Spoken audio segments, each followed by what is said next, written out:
Pertanyaannya, bagaimana kita tahu bahwa kita sudah bebas dari virus iri hati?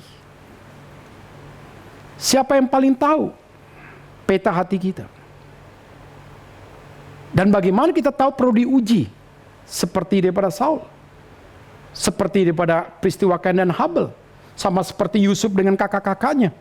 Perlu ada satu ujian, ada variabel, ada indikator.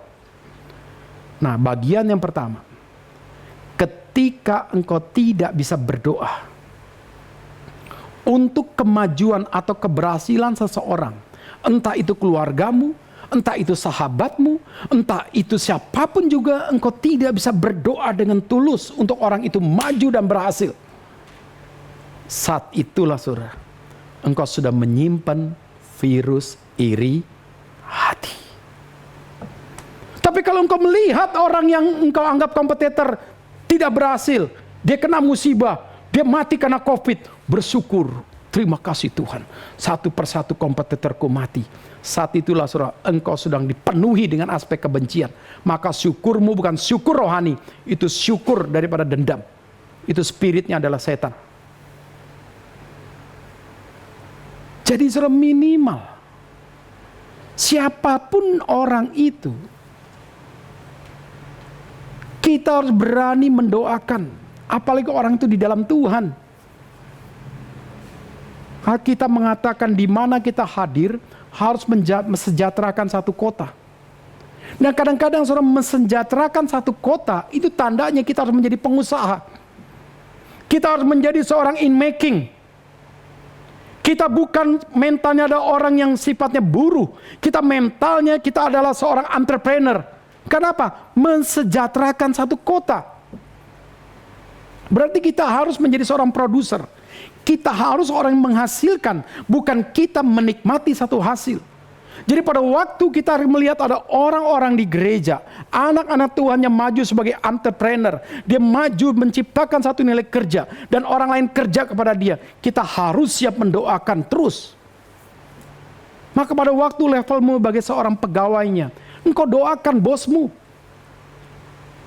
Walaupun kau kerja misalnya dalam seorang pengusaha yang bukan anak Tuhan, engkau belajar ilmunya, engkau belajar pengalamannya, engkau belajar strateginya, engkau belajar kebijakannya. Dari situ engkau berpikir di depan kau harus mandiri. Jadi semua aspek bagian ini saudara, itu dimulai daripada kalau engkau di dalam itu beres secara rohani. Maka engkau akan beres pada waktu berelasi dengan orang lain, engkau akan siap menjadi pendukung doa untuk orang itu. Tapi kalau diajak yuk kita doakan anak teman kita, sahabat kita dalam Tuhan, kita bersyukur sudah diterima masuk universitas ini, dia akan maju lagi dalam aspek karya tulis, skripsi ini, terus kita tidak rela mendoakan. Saat itulah ketahuan saudara, engkau sudah kena virus iri hati. Ya. Jadi ini bagian yang pertama. Kedua, tidak bisa mendukung dengan rela hati untuk kemajuan keberhasilan seorang dan keluarga secara tenaga, secara pikiran, secara pengalaman, secara uang, tidak bisa mendukung. Nggak rela. Apalagi dia mantanku dulu di remaja, di pemuda. Nggak rela. Apalagi dia pernah menyakiti aku, mengambil daripada orang yang aku cintai, atau dia pernah membuat aku malu. Tidak rela. Apapun dukungan, tenaga, waktu, uang, pengalaman, engkau tidak rela untuk mendukung seorang maju. Saat itulah engkau punya aspek iri hati. Menarik sekali saudara, berkali-kali Pak Tong mengatakan, kalau saya punya uang, saya punya sesuatu yang baik, saya lihat ada orang bertalenta, melebihi anak saya akan berikan apa yang terbaik untuk orang itu maju dalam Tuhan. Jadi ini saudara menunjukkan kepada kita, Pak Tong pun mengajarkan kepada kita, dia ingin mendukung dalam doa dan mendukung dalam hal moral dan moral maju seorang, bukan dilihat sebagai anak.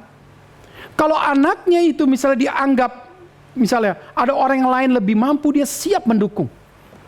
Ini menunjukkan kepada kita saudara, bahwa pendeta Dr. Stephen Tong itu tidak ada aspek iri.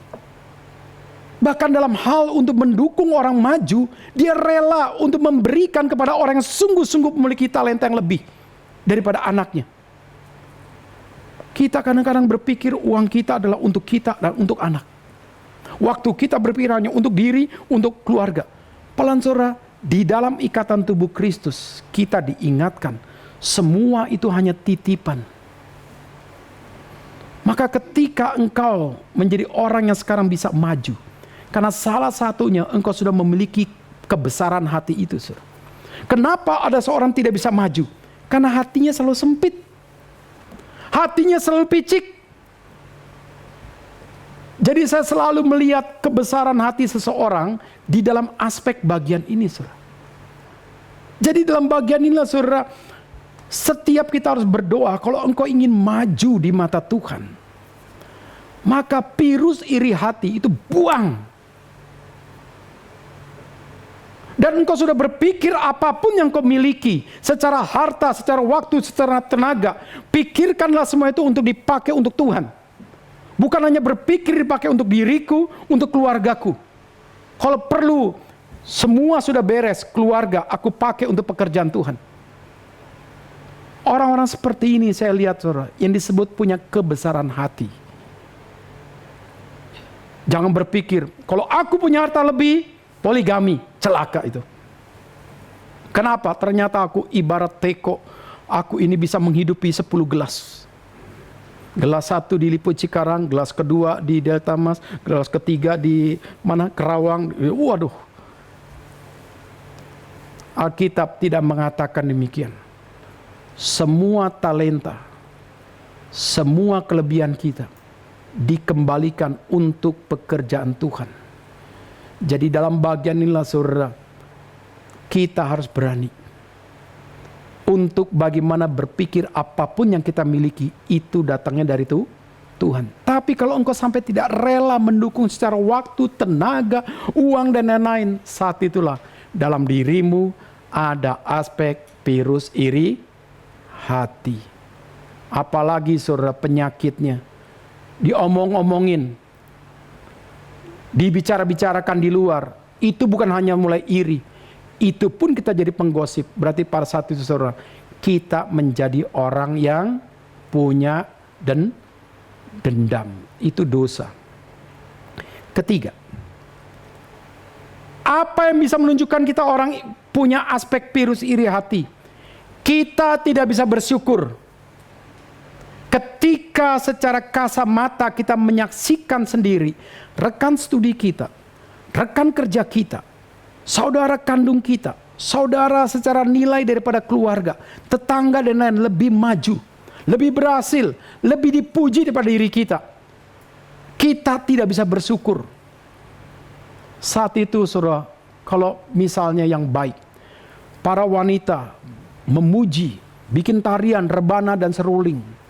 Terus saat itu Saul bilang, "Hei para kur, bangsaku Israel, kalian hebat membuat satu kur." Benar kan? Saya juga bersyukur karena Tuhan memunculkan regenerasi pemimpin yang baru, yaitu Daud. Saya tanya, saudara, kira-kira rakyat akan bersikap gimana terhadap Saul? Dia menyikapi itu dengan syukur dan mengatakan, "Saya pun berterima kasih karena Tuhan memunculkan satu regenerasi yang baru, yaitu Daud." Rakyat kira-kira gimana? Terus rakyat bilang, cari muka. Gitu kan? Pasti tidak. Minimal mereka melihat luar biasa ya. Raja kita punya kebesaran hati. Inilah, saudara, kadang-kadang tuh banyak di antara kita siap jadi pemimpin tapi tidak siap untuk turun digantikan oleh pemimpin yang lain. Penyakit hati, penyakit ego. Nah, di dalam bagian lasur, hal yang mudah indikatornya, yaitu variabel orang melebihi kita dalam segala aspek. Kalau kita tidak bisa bersyukur, itu menunjukkan diri kita punya virus iri hati. Maka senyum itu misteri. Ada senyum sungguh-sungguh bersyukur, tapi ada senyum dalam hatinya senyum palsu. Apalagi engkau bekerja sudah 10 tahun. Ada orang baru kerja 2 tahun tiba-tiba jadi atasanmu. Rasanya gimana? Tersakiti gak? Ibarat balap itu diselip. Ya kan? Tersakiti kan? Secara aspek duniawi. Tapi secara rohani tidak boleh kita merasa apa? Didahului. Ada orang hanya SMA. Sampai puncaknya menjadi apa? Pimpinan keuangan yang terbesar salah satu perusahaan di Indonesia. Anak buah dia S1, S2, S3. Tapi ada orang S2 pun bisa diselip. Bayangin dengan orang lulusan SMA seperti ini. Itu pasti menyakitkan, benar kan? Tetapi suruh anak Tuhan yang saya sebut ini adalah orang yang sungguh sederhana. Tetapi saudara, dia memiliki kepintaran sungguh-sungguh dalam Tuhan. Sehingga majunya itu bukan karena soal dia lulus kuliah mana.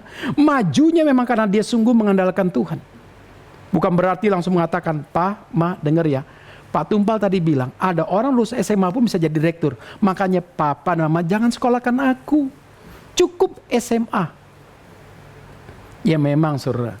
Setiap kita kalau lulus itu rata-rata sudah S3. Benar gak? SD, SMP, dan SMA. Loh, bener dong. Kurikulum di pemerintah, kita kan sebulan 3S itu. SD, SMP, dan SMA. Harusnya kalau engkau lulus kuliah S4. Maka di luar negeri yang disebut namanya strata itu saudara. Yang disebut orang kuliah dasar itu 1-9 atau 1-10 di Amerika. Eropa 1-9. Setelah itu baru dia masuk di dalam kematangan, keilmuan. Kematangan dalam pengalaman, kematangan dalam keahlian. Jadi kematangan ini saudara baru disebut S1, strata. Di dalam aspek daripada mereka punya aspek kelebihan-kelebihan ini. Kalau kita kan SD, SMP, SMA. Jadi kalau lulus SMA, kamu bilangnya apa? Apa lulusanmu? S3. Loh, secara logika berpikir kita semuanya S3 karena sudah lewat SD, SMP, dan SMA, benar kan? Ya, ini kita tinggalkan. Tapi bukan berarti setiap pengalaman orang itu sama. Kalau memang karena dia sekarang sudah bisa jadi pimpinan yang tertinggi hanya di lulusan SEMEA, itu pun karena anugerah Tuhan. Di perjanjian lama seperjanjian baru tidak ada sekolah formal. Daud ingin jadi pemimpin, tidak lulus S1, S2, S3. Daud pun yang lain-lain juga, Yusuf pun tidak. Tapi semua karena sekolah dalam Tuhan.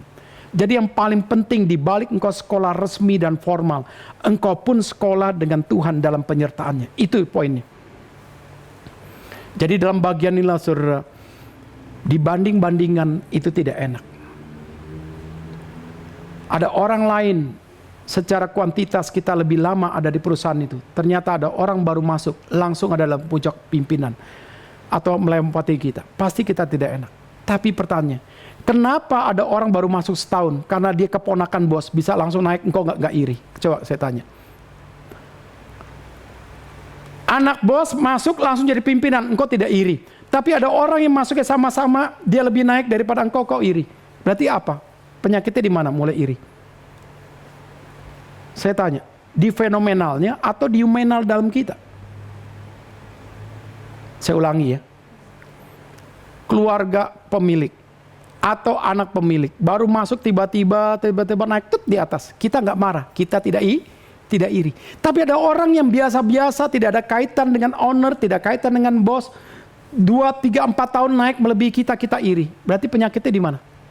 Di fenomenal dia naiknya atau di nominal kita? Pikiran kita. Di pikiran kita. Berarti dari dalam saudara. Nah dalam bagian inilah saudara, hati-hati. Munculnya virus-virus itu. Karena kembali lagi, engkau tidak menerima diri. Dengan beres di hadapan Tuhan. Dan engkau tidak bisa akhirnya menerima keberadaan diri orang. Di hadapan Tuhan. Jadi hati-hati dalam bagian ini. Jadi kalau engkau masih ada virus iri hati, itu menunjukkan engkau tidak dipenuhi oleh buah roh. Karena di dalam 9 buah roh tidak ada aspek iri hati. Dan kalau engkau sungguh mengasihi Tuhan, mengasihi sesama, engkau tidak akan diperbudak oleh iri. Dan kenapa Daud? Ini dengan singkat saja ya. Karena ada waktunya nanti kita bahas tokoh Daud. Dalam konteks ini dikatakan Daud selalu berhasil dalam perang. Umur masih muda, sekolah perang dia mengalahkan daripada singa beruang. Bukan sekolahnya adalah di dalam pelatihan manusia dengan manusia, tapi Tuhan langsung menempatkan dia sebagai gembala domba, mengalahkan setiap daripada binatang-binatang buas. Dan di situ tidak dipertontonkan orang lain, tetapi Daud menyaksikan kepada keluarga, kepada Saul, bagaimana singa dan beruang dia kalahkan. Nah, di sini saudara kuncinya. Yang pertama, Daud selalu minta penyertaan Tuhan. Saul mengandalkan pikiran pengalaman, kadang-kadang lebih maju ke depan daripada kerohaniannya, minta Tuhan pimpin. Jadi kuncinya saudara, mintalah penyertaan Tuhan. Itu lebih hebat, lebih besar, lebih berkuasa dari apapun juga pengalaman kita, otak kita dan lain-lain. Kedua, kalau Daud itu selalu berperang. Dia berperang nggak pernah dikaitkan untuk diri. Dia berperang bukan untuk menonjolkan senjata yang dia miliki, tapi dia berperang untuk nilai tanggung jawab dia di depan Tuhan. Jadi Daud berperang dengan iman. Waktu dia mengalahkan singa, beruang, dia katakan itu dalam nilai tanggung jawab dia menjaga kambing domba yang dia percayakan. Dan setelah itu dia tidak pernah sharingkan dan beritahu kepada orang lain. Dia kalahkan singa, dia kalahkan beruang. Tidak. Disinilah saudara kita belajar bagaimana seharusnya dalam nilai peperangan hidup sekarang ini. Peperangan hidup, dan setiap hari ada peperangan rohani. Kita selalu hadapi dengan iman. Termasuk juga COVID. Jadi COVID-19 ini saudara, kita perlu punya benteng iman. Ini adalah retreat yang terpanjang dalam sejarah hidup kita mungkin. Dan kita bersyukur merasakan masa dalam sejarah adanya pandemi COVID. Iman perlu membentengi kita. Tapi bukan berarti kita melakukan spekulasi iman. Tidak pakai masker dan lain-lain di luar, tidak. Kurang rajin cuci tangan, kurang rajin cuci muka dan tidak. Kita harus tetap memenuhi semua protokol itu. Yang terakhir, Daud menjaga kesucian hati selalu. Buktinya dia tidak dendam terhadap Saul. 1 Samuel 24, dia ada kesempatan membunuh Saul, dia lewatkan. 1 Samuel 26, dia ada kesempatan lagi membunuh Saul, dia tidak lakukan. Jangan sentuh Saul, orang pernah diurapi Tuhan. Jadi ini menunjukkan kepada kita saudara, dia selalu menjaga kesucian hati. Jadi di sini kita belajar saudara, penting apapun yang kau lakukan, mintalah penyertaan Tuhan dalam sikap berdoa. Kalau engkau sudah masuk dalam medan peperangan, medan tanggung jawab, medan pekerjaan, hadapi semua dengan iman. Bukan untuk menunjukkan dirimu hebat, bukan. Tapi tunjukkan Tuhan yang hebat. Dalam proses waktu, engkau diuji, ada orang yang tidak suka dengan engkau, ada orang yang mau konflik dengan engkau, ada orang yang mau friksi dengan engkau. Tetap engkau lurus, jaga kesucian hati. Kesimpulannya, saya bacakan ayat ini. Amsal 23, 17 dan 18. Janganlah hatimu iri kepada orang-orang berdosa, tapi takutlah akan Tuhan senantiasa, karena masa depan sungguh ada, dan harapanmu tidak akan hilang. Jadi orang, kenapa engkau tidak maju? Kenapa harapanmu gagal? Karena salah satunya, benteng yang menghalangi bukan yang di luar, tapi benteng itu ada iri hati dalam hatimu. Yakobus 3 ayat 14 dan 18. Jika kamu menaruh perasaan iri hati dan kamu mementingkan diri sendiri, janganlah kamu memegahkan diri. Dan janganlah berdusta melawan kebenaran. Itu bukanlah hikmat yang datang daripada atas, tetapi daripada dunia, dari nafsu manusia dan dari setan-setan. Sebab di mana ada iri hati dan mementingkan diri sendiri, di situ ada kekacauan dan segala macam perbuatan jahat. Tetapi hikmat yang daripada atas adalah pertama-tama murni, selanjutnya pendamai, peramah, penurut, penuh belas kasihan dan buah-buah yang baik, tidak memihak dan tidak munafik, dan buah yang terdiri dari kebenaran ditabur dalam damai untuk mereka yang mengadakan damai. Jadi kalau kita dipenuhi kasih, kita akan terus menabur damai. Di mana kasih memenuhimu, engkau tidak akan menciptakan kekacauan. Tapi kalau ada iri 0,1, semua bisa menjadi apa? Kacau. Jadi di sini kita mengerti, damai itulah program Tuhan untuk menghadirkan kita dimanapun juga. Minggu depan bagian terakhir, 5 dosa Saul. Kita akan bahas bagaimana Saul di masa dia sudah dibuang oleh Tuhan. Keputusasaan demi keputusasaan, kegagalan demi kegagalan muncul.